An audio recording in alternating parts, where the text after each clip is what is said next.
கன்னிராசிக்காரர்களுக்கு காதல்னு ஒண்ணு, அதை பத்தி தான் சொல்லுவேன். ஆனா உங்களுக்கு என்ன பிரச்சனைனா, எல்லாம் வல்ல எம்பெருமான் குரு பகவானே உங்களுக்கு ப்ராப்ளம் பண்றாரு.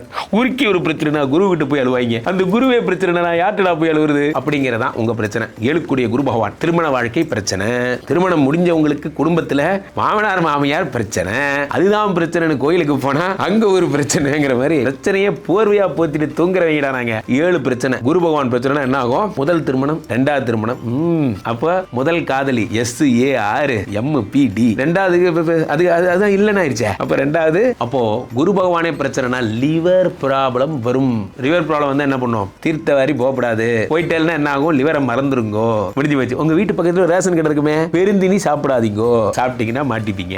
அப்படியே நாங்கெல்லாம் 3 வேளை நல்லா சாப்பிட்டு 6 வேளை அதுக்கு மேல ஸ்நாக்ஸ் சாப்பிடுறவங்க நிறுத்திக்கிங்க, இயற்கை உணவுக்கு மாறிடுங்க, குருவை பகிச்சுக்கிட்டீங்க. இப்ப கன்னிராசிக்காரர்களுக்கு வேற என்னலாம் சார் நடக்கும்? அப்போ என்ன தொடர்பு கொள்ளுங்க. கன்னிராசிக்காரர்களுக்கு என்ன நடக்குங்கிறத நான் சொல்றேன்.